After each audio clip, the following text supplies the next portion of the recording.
Hello guys. So alam nyo ba na kung sa Pilipinas ginagamit natin nakatulong sa hanap buhay yung mga kalabaw, sila naman dito ginagamit nila ay donkey.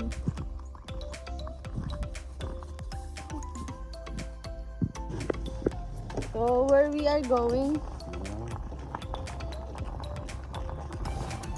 How old are you? Huh? Your name is Shadi. How old are you? 2, 3? How old are you? 5? 5 years old? 5? You're 5? Wow. Say 5.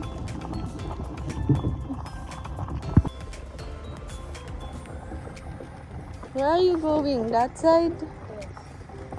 What you will do there? You will get woods? So alam nyo kung anong gagawin nila? Pupunta sila banda doon tapos magpuputol ng mga branches ng puno para ipanggatong nila. Ayun yung normally na ginagawa nila. See my workers.